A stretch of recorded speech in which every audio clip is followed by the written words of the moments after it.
Darek. Dareczku, No jestem przecież. dlaczego się chowasz? Żeby nie Jak? powiedzieć chowiesz. Jak? Przecież jestem. Nieprawda. Przywitaj się grzecznie. Przywitaj się grzecznie, proszę. Jao. Ale to jeszcze ruch jakiś trzeba zrobić, taki wiesz. Jao. Oj, cała rączka. No. No to tylko tak? Dzień dobry. W ogóle jesteś bez energii w tą wiosnę. Dlaczego? No nie wiem. No co tak opowiadasz, że jestem bez energii? Jestem z energią. No ale z jaką? Tylko wiosny nie ma. Jak nie ma, jak jest. No coś ty. Przecież w międzyczasie już padał śnieg. No to padał bo mamy klimatu. Ponoć już nie. Już jest nowa wersja. Ochłodzenie klimatu mamy. Widzisz? Kuźwa, znowu piec trzeba wymieniać. No i węgiel kupić. No. No. Tak, wersja już nie jest, nie ma ocieplenia. Powolutku się wycofują z tej wersji i będzie teraz ochłodzenie. Ale przepisy pozostaną. Tak. Dokładnie. Po to były wdrożone szybko, bo wiedzieli, że się szybko zmieni. Odkurzyć. Będzie zimno. Dobra, no. Odkurzam. A na plecach? To nie mogę, bo sobie mam wyleżane teraz, później. Słuchaj, każdy tak jak może, tak? Ale myślę, że i korzuszki, i łyżwy trzeba będzie wyjąć, a niektórzy nawet i narty. Nie posiadam nart. Nartów nie masz? Nie. Ale No to umiejętność jeżdżenia, tak. posiadasz. No to fajnie. Czyli jak jeździłeś na tych nartach, No pewnie. wow, no coś ty. Na wyżłach też. Na wyżłach to i ja jeździla. I to jeździla. Proszę pana. Ale w figurówkach, powiedz? Figurówki to były? No tak, też, ale nie tylko, bo hokejówki też. To żeśmy wypożyczali z takiego innego i jakie się udało wypożyczyć, to na takich się jeździło. O, ale kolonie? Zimowe. Mieliśmy ośrodek kolonijny A. na Wichurze i no był sprzęt i wypożyczali nam. Ze sobą. Nie no, myśmy na zamarzniętych stawach śmigali, a nie tam jakieś lodowisko trzeba zrobić, przepisy BHP, proszę ciebie, bilety i tak dalej. Kiedyś to po prostu graliśmy jakimś kawałkiem puszki, a kije mieliśmy gdzieś tam z Leszczyny powycinane. Zdanie. No. Panie Darku, pan taki stary. No. Tak było. Tak Tak było, było. Halinka. Wiem. Też pamiętam trzepaki, panie Darku. I przewijanki na trzepakach. Było. No. Oczywiście na każdym podwórku, niemalże było to lodowisko. No, było. Ogórki były, wszystko było. W piłkę można było grać na ulicy czy gdziekolwiek. Chowanego się można było bawić. Ale teraz ulice służą do czegoś innego. Z karbitu się strzelało. O, No, widzę, że ostro było. No. Właśnie nie znałam pana od tej strony. No niech pan jeszcze coś opowie. Wielu rzeczy o mnie jeszcze nie wiesz. Ale może się dowiem. No dupa tam. Jak to dupa? Panie Dareczku. Nic więcej nie powiem. Niech pan mówi. Nie. Ode mnie nic. Założymy się. No. I tak ty myślisz, że ty wyciągasz, a ja tylko i tak ci mówię tyle, ile ja chcę. No oczywiście. Jak najbardziej. Tak. Zatem ja niewiele pamiętam. Nie? bo miałem kilka sesji i sobie wykasowałem. Wyczyściłeś sobie. No. I jest biało, biało, biało. No w zasadzie Jest, to nie ma co. to mam biało-białe albo czarno-czarne. Czarne. Aha. No to ciężko tam cokolwiek dojrzeć. No bo wykasowało się. Normalnie. Po sesji do albumu nic nie było Co już. pan powie? Mhm. O, to poważna sprawa, myślę. No co ty myślisz, że ty sesję, że ty bierzesz sobie podśmiechujki, robisz, proszę ciebie, a ja podchodzę poważnie. Ty od razu kolorki i zmywasz. Nie, to samo się, bo Samo linia się robi. czasowo się zmienia i po prostu No nie takie ma już zdjęcie z człowieka. innej linii nie ma już takich zdjęć. Bo traum nie ma, jakichś takich wspomnień nie ma, nic nie ma. Nic nie ma. I to trzeba mieć świadomość, jak się idzie na sesję, że takie rzeczy się mogą wydarzać. Nie? Mogą się wydarzać, oczywiście. Ale myślę, że sporo. Ci, którzy przychodzą do nas na sesję, to mają świadomość. I problemy ze zdjęciami? No, tak. Tak się No, zdarzyć może, no. może tak właśnie. No, to co, panie Daredku, 6 minut nam minęło. No, dzisiaj to naprawdę Nie ma sensu. nie. Dlaczego? No w ogóle mnie nie rozśmieszasz. No naprawdę, ale że to ty miałeś mnie rozśmieszać. Ja nie. No ty. Ja się nie nadaję, a poza tym ja podchodzę poważnie do tego tematu. No, Halinko, ja cały czas czekam, aż pozdrowisz słuchaczki. Ja nie wiem, czy ja nie popełniłem błędu i nie zamieniając kolejność. no Czy ja nie właśnie. powinienem Powinieneś. słuchaczki i słuchaczy pozdrowić Tak, w tej słuchawki. kolejności. No, dokładnie. Ale może też być w drugą stronę, bo na przykład ktoś może się zostać taki urażony, że jako drugi. Też prawda.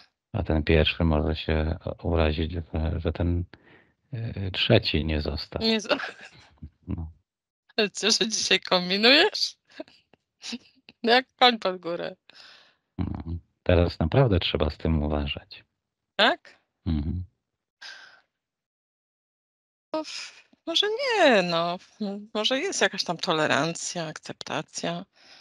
No tak. Może tak ludzie nie reagują ostro, jak są drudzy albo trzeci. Nie wiem, niektórzy może jeszcze nie. No dobrze, to co pan jeszcze wykasował, panie Darku? A jak nie jest ze Śląska? Alinka, co ty żeś zrobiła? No właśnie nie wiem. Tak się wyłączyło się. Nagrywanie dopiero się zaczęło. Nie, już było nagrywanie, tylko tak, wiesz, czasami się robi, że się łamie na pół. A nowe nagrywanie się zaczęło.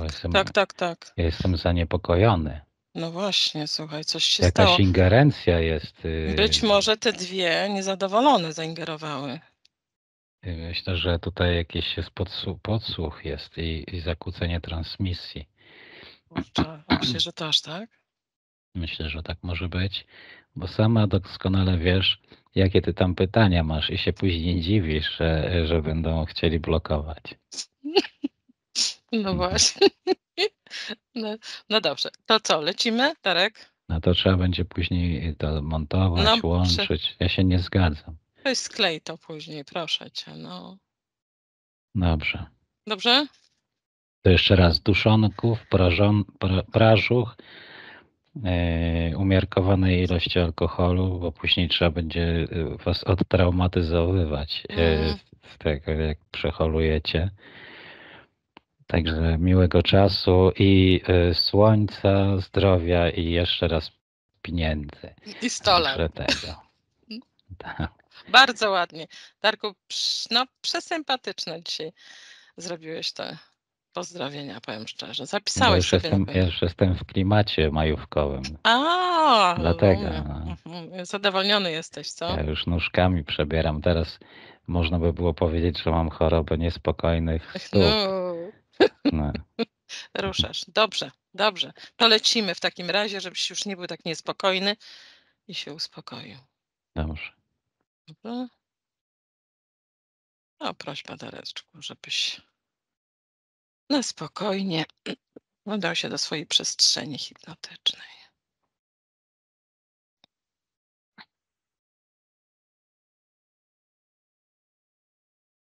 No, dzisiaj taki temat mamy i szeroki, i wąski, ale sobie poradzimy. Powiedz mi, Darku, co się jawi, kiedy powiem boskość?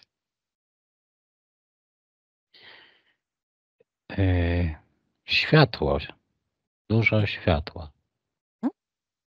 Ale to takie światło nie, że jednostajne, tylko takie, nie wiem jak to opisać, takie światło ze światła, taka, nie wiem, nie można tego nazwać pulsacją, chociaż w pewnym sensie tak.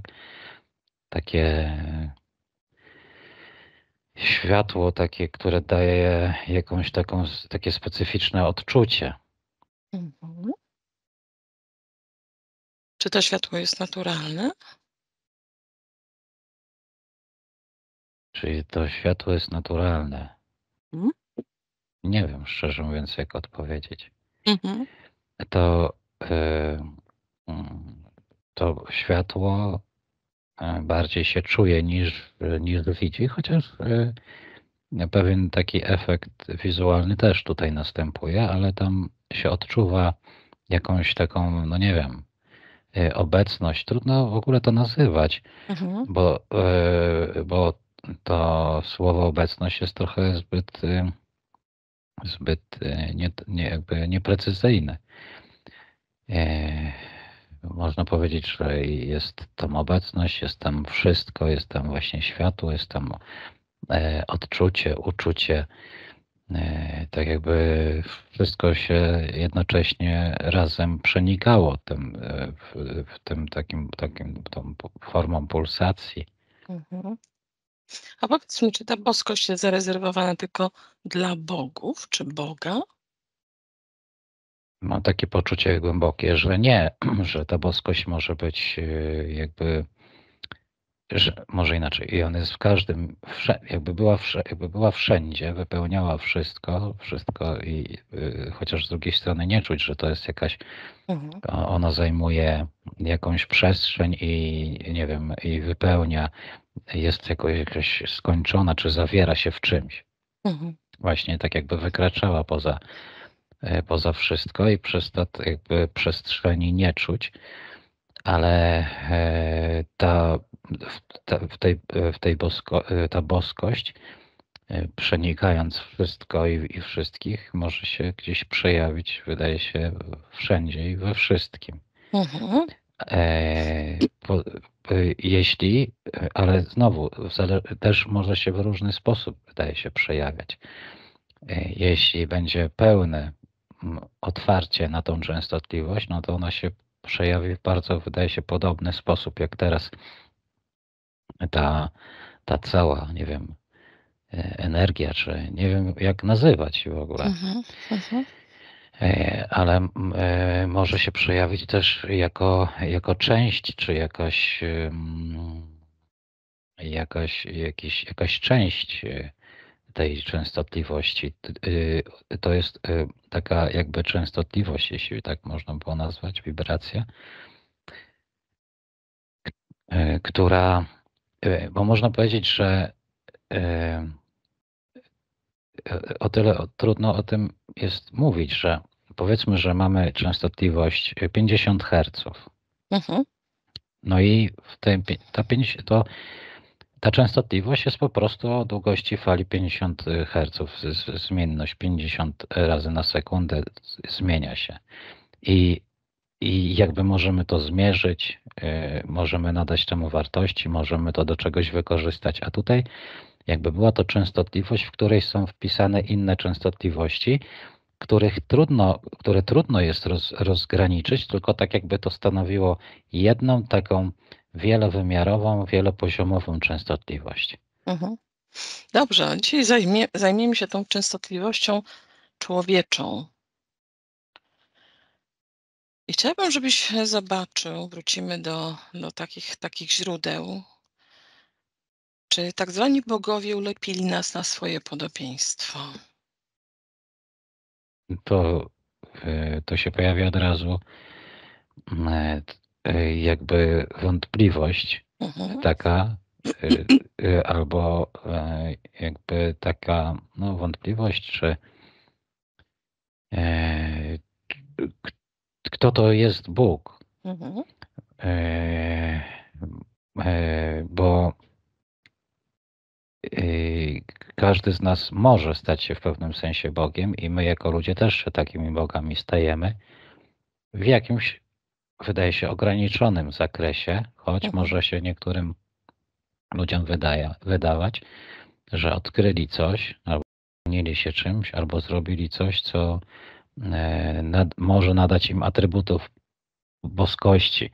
W momencie, kiedy ten Bóg, albo my zgodzimy się, że Bóg ma określone jakby atrybuty, no to możemy uznać, że jest Bogiem. I w tym sensie takich bogów jest niezliczona ilość. I my jako ludzie również możemy być takimi bogami. W kontekście tym, o którym mówisz, możemy być Bogiem i tworzyć na przykład nowe gatunki roślin, czy klonować zwierzęta, albo tworzyć nowe rasy, na przykład psów, czy krzyżować jakieś. I w tym sensie możemy powiedzieć, że jesteśmy bogami, bo mamy jakby władzę nad życiem, nad kreacją nowego życia. W tym sensie możemy ograniczyć jakby boskość do tego typu atrybutów i uznać, że jesteśmy bogami. I w tym sensie, jeśli twórcy, nie nas, bo to wydaje się, nie można tak powiedzieć, że naszych ciał, jeśli byśmy ich uznali za bogów, to tak można powiedzieć, że stworzyli nasze ciała na swój obraz i podobieństwo. Dokładnie, do tego właśnie chciałam nawiązać, tak? Bo w przekazach plemion, czy rdzennej ludności, czy religijnie mamy takie przekazy, że właśnie zostaliśmy stworzeni, znaczy ciała nasze zostały stworzone na podobieństwo. Dobrze, to w takim razie zatrzymajmy się na tym człowieczym, na tej człowieczej boskości i sprawdźmy, jakie są cechy boskości w każdym z nas, w człowieku. Co byś tu powiedział? To pytanie trochę jakby chciałbym je zaprowadzić donikąd albo w jakieś różne przestrzenie. No bo znowu jest takie poczucie, że co to znaczy i co to znaczy ta boskość i jakie cechy ta boskość powinna mieć, a do tego jeszcze jest, jakie te cechy są w nas, w ludziach. I teraz w zależności, jakie atrybuty przypiszemy boskości, bo od tego zależy, jak zaczniemy rozpoznawać te atrybuty w nas, w ludziach. Natomiast tutaj bardziej się pojawia coś takiego, że ta boskość jakby nie zawiera się w samym człowieczeństwie, ona się może przejawić w człowieczeństwie, ta boskość, ale jakby nie wynika z samego faktu bycia człowiekiem. Ona poprzez jakby naszą świadomość, która jest właśnie elementem boskości, a z drugiej strony jakby można było nawet powiedzieć, że pewnego rodzaju, jeśli byśmy tutaj bardzo mocno uprościli fraktalność tego całego stworzenia, to można by było powiedzieć, że ten wsad, który jest w ciele, jest takim Bogiem, na innym poziomie świadomości, na innym poziomie energetycznym, w innym stanie skupienia i w tym momencie będzie się to przejawiało na zewnątrz. I teraz ono nie może się przejawić teoretycznie, nie może się przejawić ta boskość w pełnym swoim zakresie, czy w pełnej swojej mocy, czy w całości. Nawet tutaj trudno jest używać wartości, których nas nauczono. Dlatego, że pewne ograniczenia, czy plan, przestrzeń, w której jesteśmy, jest w pewnym sensie skończona i poza pewne jakby granice tej przestrzeni nie możemy się przejawić, albo ta boskość w nas nie może się przejawić w pełni. Więc ona się przejawia w jakimś konkretnym zakresie, ale można by było powiedzieć, że ta boskość, bardzo skracając, przejawia się głównie w tym, co my nazywamy czuciem, emocjami, a jeśli by to do jednego zdania, czy jednego słowa, czy kilku słów sprowadzić, no to miłością bezwarunkową powinna się objawiać. I tu jest kłopot, dlatego że całe stworzenie w momencie, kiedy jakby my jako elementy, jeśli tak można brzydko powiedzieć, boskości, tej całości, nie jesteśmy jakby w stanie w niektórych przejawić w pełni tej bezwarunkowej miłości, czyli nie potrafimy się przejawić jakby w pełni, bo jakby posiadając pewne dodatkowe atrybuty, które też w pewnym sensie są boskimi atrybutami, bo można powiedzieć, że wszystko jest przejawem boskości, ale jakby więc my nie możemy, może nawet nie powinniśmy przejawić się właśnie jako czysta, bezwarunkowa miłość, czyli w pewnym sensie, a może w dosłownym sensie, jako ta boskość absolutna. No dobrze, ale chciałabym nawet nawiązać do takiej boskości codziennego życia, niemalże. I powiedz mi, czy takie, no w sumie to może nie jest do końca codzienne życie, ale przejawia się w codziennym życiu, czy poszerzanie i ewolucja naszej świadomości jest przejawem boskości? Nie, to jest powrót do boskości. To jest uczenie się boskości, odczuwanie boskości i jakby odkrywanie tej boskości w sobie. I Dokładnie. to jakby powrót do niej. Często jest tak, że twórcy, artyści mówią, że tak naprawdę dzieło, które stworzyli, to nie jest od nich, tylko przekazali to, co dostali, albo to, co do nich doleciało, nazywając to najczęściej weną albo natchnieniem. Powiedz mi, Darku, czym jest wyobraźnia w człowieku? Wyobraźnia też jest w pewnym sensie wszystkim. Wszystkim, co istnieje, a co my jako istoty odkrywamy. Wszystko, co potrafimy sobie wyobrazić, istnieje, ale nie istniałoby, gdybyśmy sobie nie potrafili tego wyobrazić. A czy wyobraźnia jest ważna dla człowieka? Tak, jest niezwykle istotna, bo dzięki tej wyobraźni możemy właśnie wypełniać ten świat, jeśli się będziemy trzymać tematu boskością, wypełniać będzie się boskością, czy my będziemy jakby poznawać boskość i to stworzenie poprzez właśnie odczuwanie tego, co jest, ale bez naszej wyobraźni jakby nie zostanie to zauważone czy odkryte. To my koniec końców za pomocą też wyobraźni, czy takiego naturalnego naszego daru, którym ta wyobraźnia jest, możemy budować świat, niekiedy wręcz taki rzeczywisty czy fizyczny, z tego, co już jest, a co nie zaistnia. To jest takie może trochę abstrakcyjne. Możemy budować coś rzeczywistego z tego, co bez nas by nie mogło zaistnieć. Czyli taka trochę sprzeczność, że to jest, ale bez nas nie mogłoby się zamanifestować.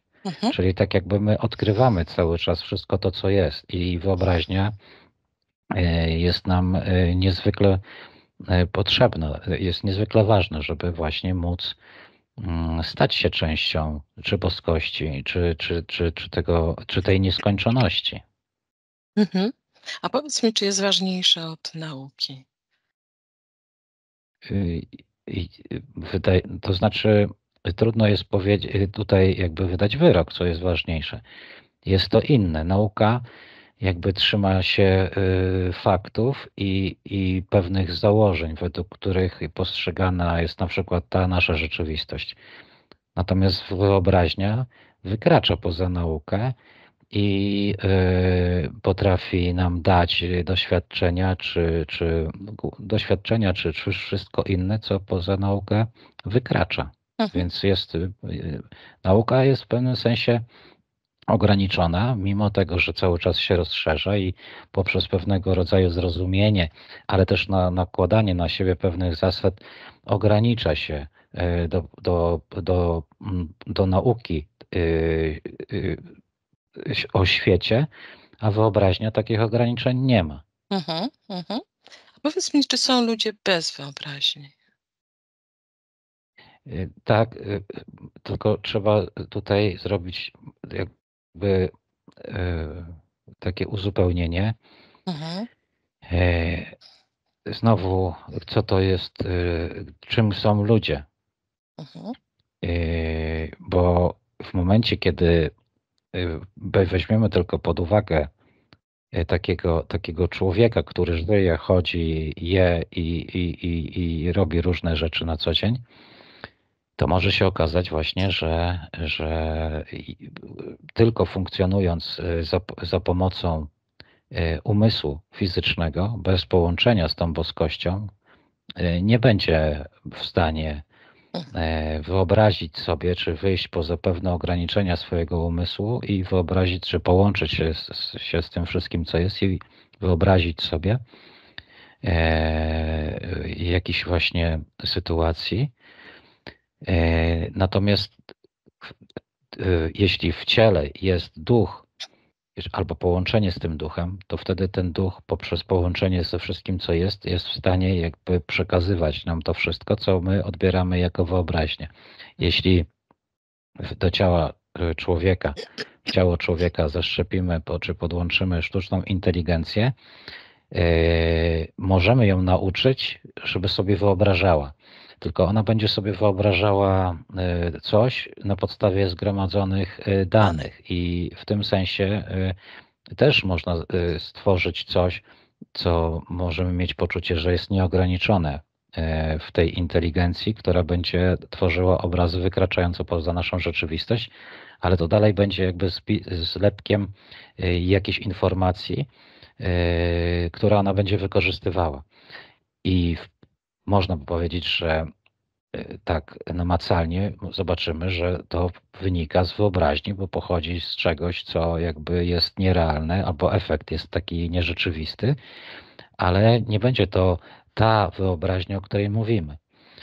Ona będzie jakby kreacją nie boską, tylko kreacją tej inteligencji, która mimo, że jest poczucie, że się rozszerza, że jest nieograniczona, to jednak jest skończona.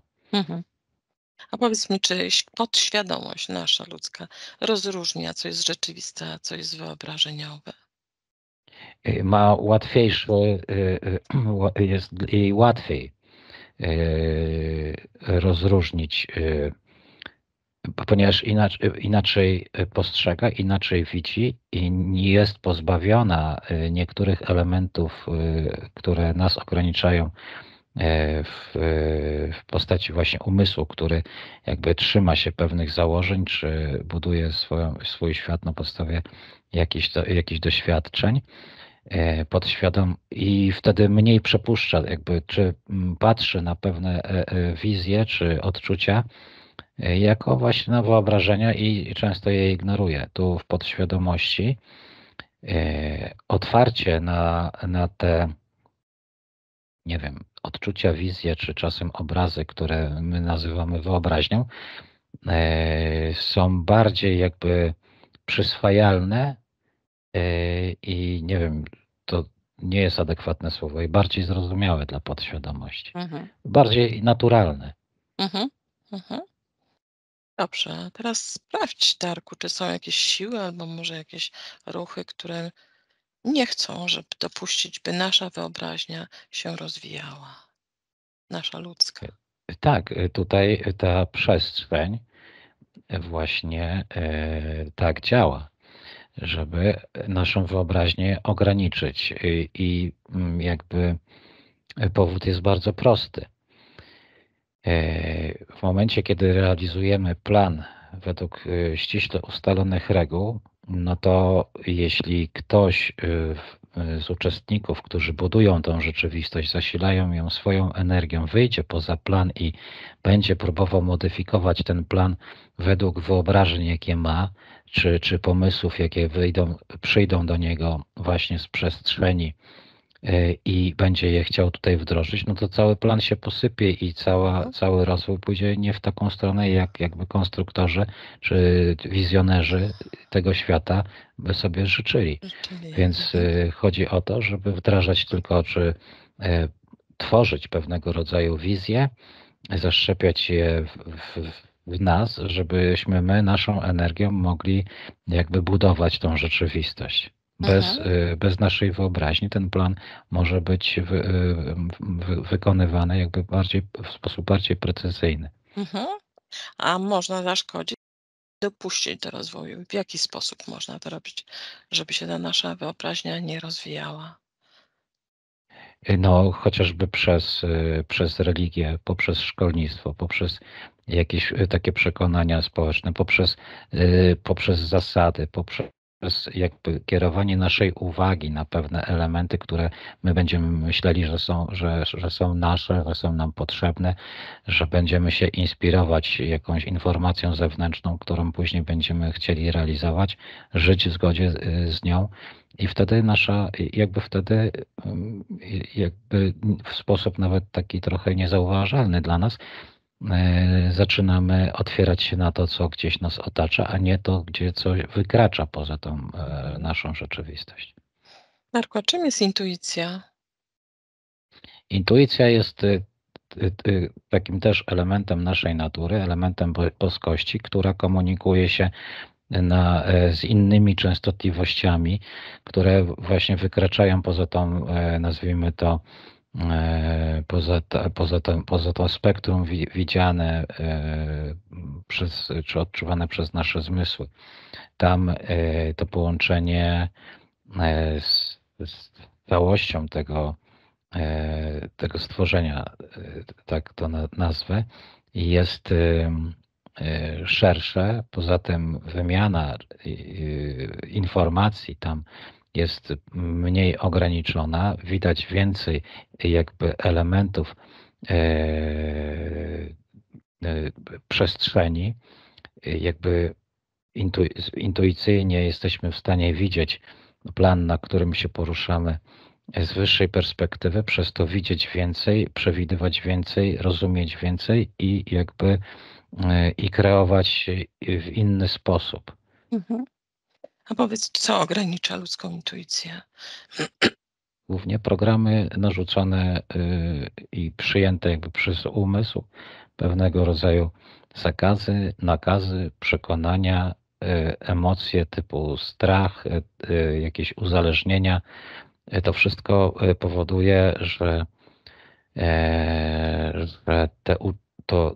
to czucie, które przychodzi z intuicji, jest jakby ignorowane, bo te wszystkie elementy, które wymieniłem, po prostu utwardzają nas i wskazują nam, że to, co widzimy, to, co czujemy, to, co jakby myślimy, jest rzeczywiste, a nie to, co gdzieś tam pojawia się w naszej Mhm. głowie, w sensie w postaci jakichś właśnie wyobrażeń czy czucia. Mhm. A powiedz, czy wierzenia, religia mogą nas oddzielać od nas samych? Mogą, A tak, mogą. czy ezoteryka może oddzielać nas od nas samych? Może i wydaje się, że w niektórych przypadkach wręcz tak robi. Mhm. Dokładnie. Okej. To tak może nie wchodząc bardzo głęboko, kto lub co założył nam te ograniczenia? twórcy jakby tej rzeczywistości, twórcy tej gry, jakby takie mm, świadomości, które później jakby materializują się w konkretnych postaciach, w cywilizacjach, które nie mając jakby pewne zdolności łączenia się z innymi częstotliwościami, z innymi poziomami, a posiadający jakąś taką potrzebę utrzymania się w tej rzeczywistości, ale w rzeczywistości, która wyglądałaby w taki sposób, żeby im najbardziej odpowiadała, chcą wykorzystać naszą moc kreacji do budowania, do realizowania jakby ich planu. Mhm. Mhm. Dlaczego są siły, które od najmłodszych lat wbijają nam do głowy, że jest zewnętrzna jakaś ogromna siła, która wszystko trzyma w garści, której mamy się podporządkować? Bo wtedy obniżają jakby naszą taką moc, naszą naturę, ustawiają nas właśnie w szeregu czy na poziomie, w którym jakby trudniej jest nam dotrzeć do tego, kim jesteśmy i dotrzeć w efekcie do boskości. Tą Mhm. boskość się jakby zniekształca, niekiedy straszy się nas nią, a niekiedy się od niej uzależnia, czy tworzy się pewnego rodzaju nawet hierarchię, dzięki której jest nam trudniej korzystać z tej naszej natury, która mogłaby się przejawić jako właśnie taka czysta, czysta natura, w której właśnie pewne ograniczenia nie przestałyby jakby występować. Mhm. Mhm. Okej. Czy podporządkowanie się tej sile, o której nam zawsze, znaczy dosyć intensywnie mówią, doprowadzi nas do wyzwolenia, do wolności? Jeśli uznamy, że takie rozwiązania dadzą nam wolność i stworzymy w sobie przekonanie, że to sprawia, że jesteśmy wolni, no to tak, ale jeśli patrząc znowu jako na całość, no to zdecydowanie nie. Nie. Mhm. To zawsze sprawi, że będą jakieś warunki, a w tej Mhm. boskości, tej bezwarunkowej miłości tych warunków być nie powinno. Mhm. Czy człowiek stworzył ten świat, Darku, w którym żyjemy? W pewnym sensie tak, no bo naszymi rękoma ten świat został jakby wybudowany. Mhm. Natomiast cały projekt tego, plan, no nie. Mhm. A dlaczego nie rozpoznajemy, że to my stworzyliśmy ten świat? Nie wiem dlaczego. Wystarczy wyjrzeć przez okno, żeby zobaczyć, że każdy kamień prawie praktycznie, czy każda cegła została wykonana przez nas. I w tym sensie my budujemy ten świat, my godzimy się jakby z jakimiś koncepcjami, według których później funkcjonujemy. Mhm. Yy, Wydaje mi się, że nie mam poczucia, że my się z tym nie godzimy, że wiele osób ma świadomość, że to jest gdzieś nasz świat Mhm. też. Tyle, że jest to w pewnym sensie kontrolowane gdzieś z zewnątrz i na wiele czynników nie mamy po prostu wpływu. Mhm. Ale w koniec końców my go wybudowaliśmy, czy to nam się podoba, czy nie. E, y, naj, jeśli byśmy budowali ten świat w oparciu o naszą intuicję, czy o Mhm. nasze wyobrażenia, to nie jeździlibyśmy tego typu pojazdami, nie mieszkalibyśmy w takich domach, nie podróżowalibyśmy w taki sposób, że uważalibyśmy, że samolot to jest jakiś szczyt techniki i tak dalej. Ten świat wyglądałby zupełnie inaczej. Zupełnie inaczej. Mhm. I byłby również wybudowany przez nas, ale też według naszego planu. No. Natomiast ten świat został wybudowany przez nas, ale według nie naszego planu. Mhm. Mhm. A dlaczego jest tak nam ciężko, ludziom jest tak ciężko wiedzieć, kim są, czym są? Dlaczego nie wiemy, kim jesteśmy?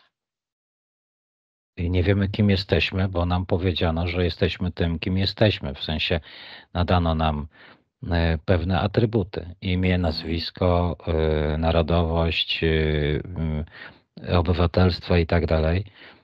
Dodatkowo jeszcze cechy takie, że ty jesteś inteligentny, ty się do tego nie nadajesz, ty się nadajesz do tego, więc poprzez tego typu nakładanie na nas przekonań o nas samych uwierzyliśmy, że jesteśmy właśnie tym, tą opowieścią o nas, a nie tym, co jest w nas, tym, tą naturą, naszą energią, tym czuciem, tą intuicją. Mhm.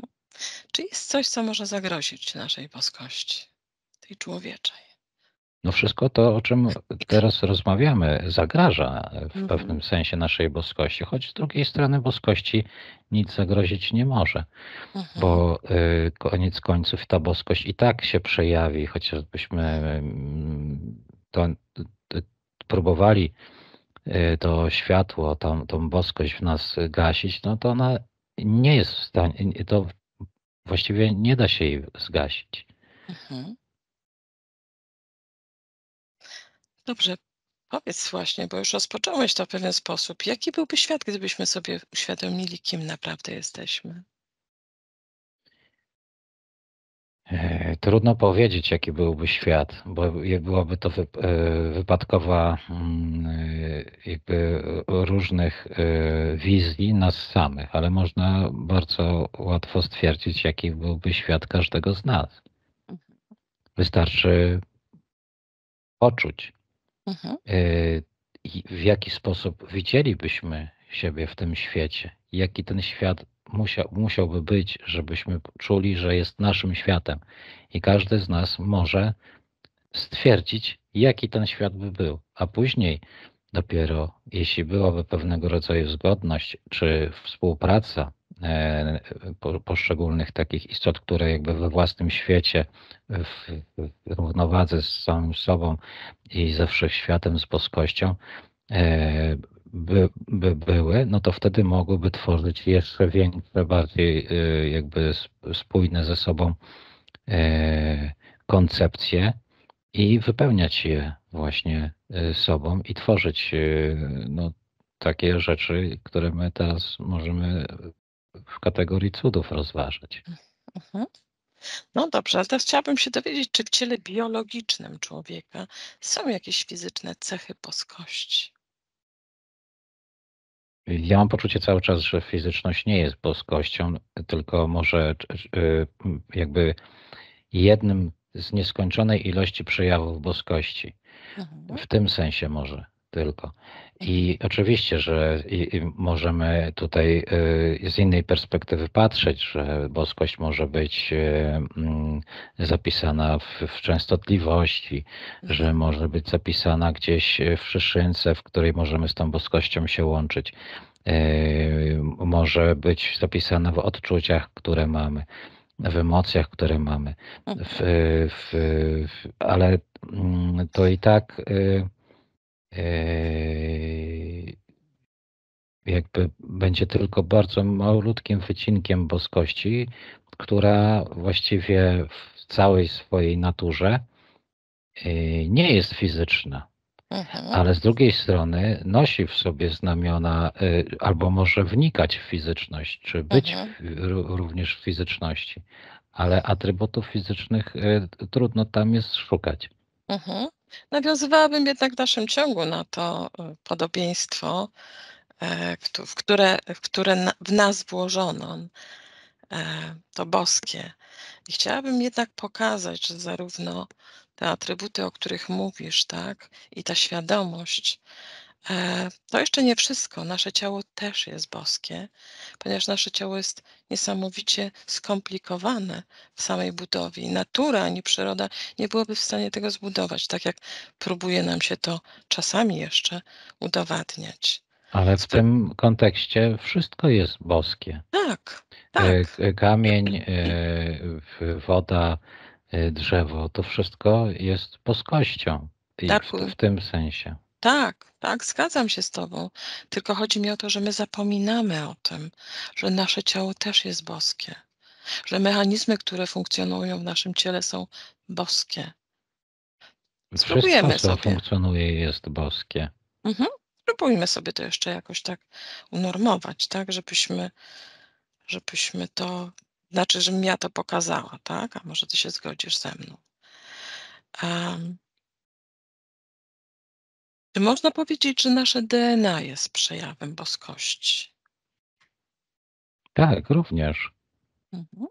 Układ nerwowy? Y, Tak, również. Procesy zachodzące w komórce nieprawdopodobne. Każda komórka jest, no, taką małą elektrownią, takim małym Tak, bo procesorem. nawet jeśli byśmy stworzyli nowy świat, no to też zaangażowalibyśmy tam pewne procesy, dalibyśmy tam jakieś tchnienie, życie i to wszystko, co jest życiem, jest boskie i obojętnie, czy będziemy to patrzeć na to jako na całość, czy rozbierać to na jakieś czynniki i wchodzić cały czas coraz niżej, aż do atomu albo jeszcze dalej, to wszędzie tam tą boskość odnajdziemy. To teraz połączymy sobie pewne te elementy i powiedz mi, gdzie zapisują się nasze myśli i nasze wspomnienia? Bo już nawet naukowcy mówią, że nie w mózgu. Nie, w mózgu nie. Zapisuje się to, chociaż w pewnym sensie jakaś część pewnie tak, ale ogólnie mózg, na przykład nasz, nie byłby w stanie zarejestrować tego wszystkiego, co odczuwamy, bo to nie jest tylko tak, że odczuwamy gdzieś dotyk, czy przyjemność jakąś związaną z jakąś, czy jakieś mamy myśli wobec jakiegoś doświadczenia. To jest tylko mały wycinek tego, warunków tego doświadczenia, czy elementów tego doświadczenia jest dużo, dużo, dużo więcej niż nam się wydaje. I to zapisuje się też w naszej jakby świadomości, w tym ja Mhm, jestem, w mhm, tym, ale też i w przestrzeni, w świadomości zbiorowej, która należy jakby do całości tego stworzenia. To jakby jest taka, nie wiem, informacja, jeśli musimy to mhm, spłycić, która jakby e, wypełnia tą nieskończoność. Ona się zapisuje. Trudno wskazać miejsce, bo ja nawet nie potrafię wskazać Nie, miejsca. nie, nie wskazuj miejsca. To po prostu się zapisuje jako Mhm, gigantyczna ilość takiej informacji, która po prostu jest. mhm, Ale też właśnie to jest takie samo, nie wiem jak nazwać, samoduplikujące się, bo w pewnym sensie wszystko jest, ale niczego nie ma. mhm, No bo do momentu, kiedy sobie czegoś na przykład nie uświadomimy, albo nie wyobrazimy, albo nie doświadczymy, no to tego przecież nie ma. mhm, Z drugiej strony, jeśli sobie wyobrazimy, jeśli to wyobrażenie jakby zmaterializujemy, to znowu zapisze się tam, gdzie skąd jakby to przyszło, ale tak jakby wypełniło to, czego nie ma. mhm, mhm. To, Dob- Dobrze, dobrze. Troszeczkę jeszcze przyziemnie do tego podejdziemy. I chciałabym, żebyś znalazł człowieka, który właśnie uczy się angielskiego systematycznie, codziennie. Znajdź takiego człowieka. Masz go?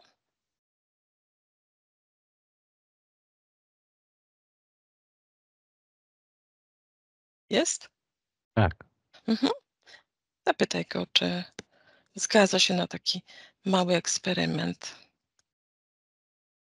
tak. Mhm. Znajdź w tym człowieku neurony, które odpowiadają właśnie za tę konkretną naukę tego języka. I chciałabym, żebyś zobaczył, co robią te neurony, jak się zachowują, kiedy ten człowiek powtarza sobie słówka, powtarza krótkie zdania. O, jakby tworzą się. Tworzą się dokładnie. Z, Tworzą się, jakby pulsują, zapalają się, Mhm. łączą się z innymi. O właśnie. O właśnie o to mi chodzi, że się łączą z innymi. Mało tego, one potrzebują pewnego czasu, żeby się połączyć. One szukają odpowiedniego drugiego czy trzeciego innego neuronu, żeby kompatybilnie się połączyć. I teraz chciałabym, żebyś sobie zatrzymał to zdjęcie właśnie tak, jak one się już połączyły. Zapamiętaj te neurony. A teraz przyspiesz czas i ten człowiek już zaczyna po kilku tygodniach składać te zdania bardzo, jeszcze nieporadnie, ale zaczyna się komunikować i do takiego momentu, w którym szuka słówka i chce sobie przypomnieć to słówko. I teraz zobacz, jak się te neurony, które zapamiętałeś, zachowują. Jakby się zapalały, Tak? stawały się takie aktywne i pomiędzy nimi jest jakaś taka forma komunikacji, tak jakby latała tam jakaś energia, czy ładunek Mhm. elektryczny, albo jakiś inny ładunek, nie wiem, Mhm. taki impuls może. Mhm. I on Tak. latał jakby po tych neuronach i jakby się oni rozbijając, zapalając. Mhm. Zobacz w takim razie, czy zachowują się jak antena, jak anteny.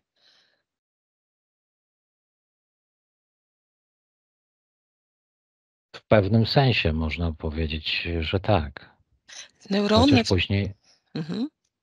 Neurony w tym momencie tak jakby szukały miejsca w polu, w którym znajdą tą informację. Zachowują się jak anteny i w tym momencie ten człowiek przypomina sobie dane słówko.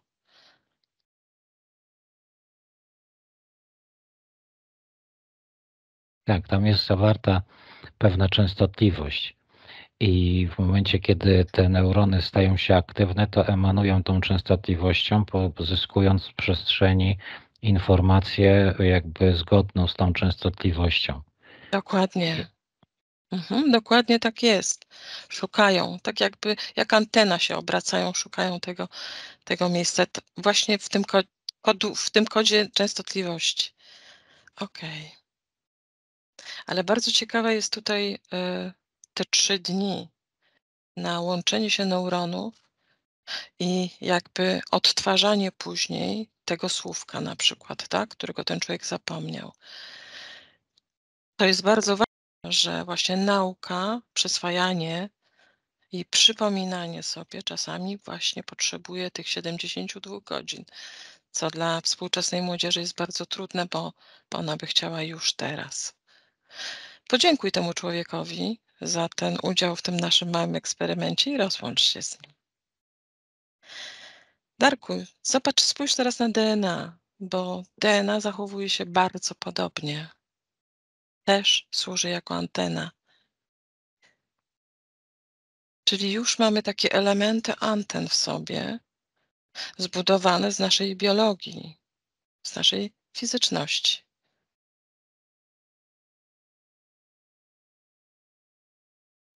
Mało tego, jesteśmy w stanie na przykład poprzez to DNA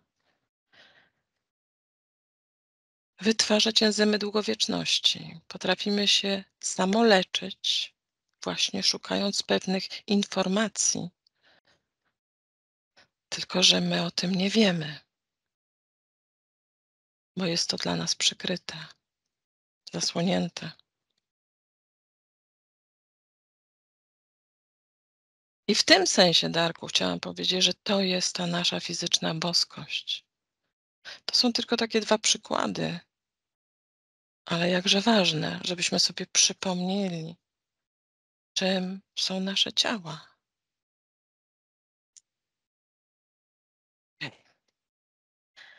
No, ale jeszcze mamy taką drugą stronę, dosyć ciemną stronę, gdzie jest walka. I teraz zobacz, czy jest walka o człowieka, o to nasze człowieczeństwo, o tą naszą boskość. Czy gdzieś wyczuwasz taką walkę? nie wiem, czy dobrze to do mnie dotarło, Mhm, bo znowu jest kłopot jakby z odczytaniem tego, co się pokazuje. mhm, mhm, Może to widzę jakby dużo nakładających się elementów, że to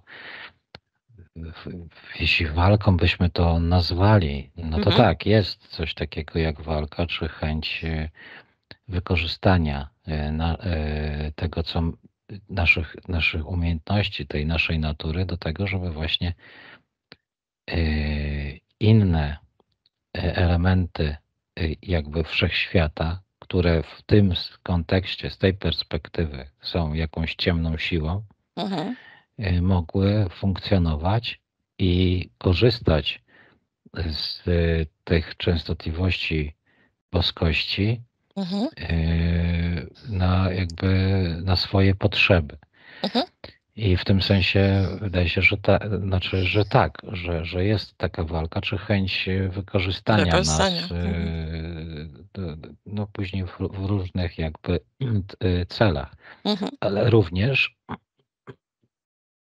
wykorzystania tej naszej boskości.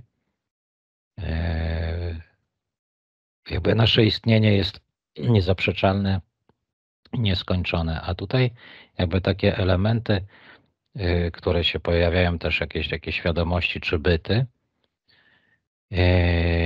potrzebują tej naszej boskości, naszej energii do tego, żeby mogły trwać. Jakby to wykorzystanie czy utrzymywanie nas w pewnej iluzji pozwala im istnieć również tak długo, dopóki jakby będą trzymać nas jakby w tych ograniczeniach. A powiedz, czy technologia jest zła? Jest jakimś takim złem koniecznym? Czy jest złem koniecznym? Też zależy, do czego ją wykorzystamy. Ona może nam pomagać, może nam szkodzić. Dokładnie. Zobacz, czy do tej takiej walki, tak? W tym momencie ta walka nie jest już na polu bitwy, tylko jest całkiem inaczej używana. W sposób taki bardziej przykryty. Ale zobacz, czy wprowadzanie konfliktu i może zabrzmi to okrutniej, wojen jest po to, żeby nas w pewien sposób rozpraszać, oddzielać, odciągać od naszej boskości, od nas samych. Tak, no szczególnie, że wtedy generują się w nas wiodące emocje w postaci chociażby lęku, co już jakby oddziela nas od reszty tego spektrum częstotliwości, do którego mamy dostęp, ale jakby tego typu wydarzenia powodują, że wiodące częstotliwości objawiają się w nas jako właśnie lęk i na podstawie tego typu odczuć determinuje to nasze działanie. No i postrzeganie też. Jeszcze zerknij, jeśli masz dostęp do tego, jak długo trwa ta walka o człowieka i o tą naszą boskość. Jak dawna? No tutaj znowu jest takie, chyba też zależy to od właśnie perspektywy, że jakby ono zawsze trwa, ale jak patrzymy z perspektywy jakby całości, nieskończoności, ono trwa od zawsze i w ogóle i nie trwa w ogóle. Ale patrząc z takiego naszego przyziemnego punktu widzenia, trwa faktycznie od zawsze. Zobacz, czy te zmiany, które są teraz w dosyć takim szybkim tempie wprowadzane, takie zmiany jak chemia w naszym ciele, jak sztuczna inteligencja, inżynieria genetyczna, czy jakieś chemikalia krążące w naszym układzie krwionośnym, czy to są takie zmiany, które są już nieodwracalne? Nie, wszystko można odwrócić. Dobrze. Ja będę powoli kończyła, ale chciałabym jeszcze, żebyś zerknął jeszcze na to ciało nasze biologiczne i powiedział mi, czy gdzieś jest podpis kreatora, tego, który jakoby nas stworzył. Tak, mnóstwo. Jakby w konstrukcji naszego ciała, szczególnie mózgu, jest to zapisane. I sposób, w jaki właśnie postrzegamy świat i funkcjonujemy, i jakby pewne procesy, czy nadanie pewnych częstotliwości, czy wręcz napięcia temu naszym ciałom powoduje właśnie, że też możemy odczytać Mhm, to. mhm. Ale jest też bardzo specyficzny zapis. Taki, który jest zapisany w takiej części wstępnej DNA, w tak zwanej pierwszej warstwie. I 50 bilionów naszych komórek, w każdej jest ten zapis. A brzmi on: Bóg wieczny w ciele. I jakikolwiek język byś pod to podłożył, to jest dosyć skomplikowane, bo tam jest gematria jeszcze używana, zawsze wychodzi to samo, czyli Bóg wieczny w ciele. Taki podpis. Tak, ale to odnosi się nie tylko do naszego ciała, bo w Mhm, pewnym sensie, i to jest taka, takie nawet, nie wiem jakiego słowa nazwać, trochę nawet może i śmieszne, mhm, patrząc z tego punktu widzenia, że wszystko, co jest, należy właśnie do tego Boga, do tej boskości. I nawet jeśli będziemy patrzeć na kogoś jako na kogoś złego, no to jakby patrzymy na stworzenie i na boskość jako na coś złego. To wszystko należy do tego samego źródła. mhm, Tyle tylko, że jakby to wynika też z tego podejścia i spojrzenia właśnie z naszej obserwacji i wyciąganie jakby takich wniosków i nadawania jakichś atrybutów różnym. Właśnie dlatego, że nie ma tej bezwarunkowości, że my mhm, wciąż tworzymy warunki i na podstawie tych warunków tworzymy właśnie czy rzeczywistość, czy właśnie nadajemy cechy, czy później pojawia się też jakiś tam dualizm, że coś jest dobre, coś jest złe. złe. Ale właśnie dlatego to się dzieje. Więc dlatego to jest śmieszne, że my uczestniczymy w jakiejś wojnie, Mhm, czy staramy się przyjąć jakąś pozycję po stronie dobra, po stronie światła i być w opozycji do tego, co jest ciemne i tak dalej. Właśnie dlatego, że nadaliśmy my nawet sami warunków do tego, co jest, a w efekcie, u źródła to, czego nie ma. To, co my jako obserwatorzy, uczestnicy tego stworzenia dojrzymy, no to wtedy tworzy pewnego rodzaju odczucia i wyciągamy wtedy właśnie wnioski i walczymy z czymś, czego kompletnie nie ma. no. Ale we wszystkim tym jest, wydaje się, można taki zapis odnaleźć, bo Mhm. to należy do Do jednego tego źródła. źródła. Mhm. Dobrze. Darku, z mojej strony to wszystko. Chcesz jeszcze coś dodać?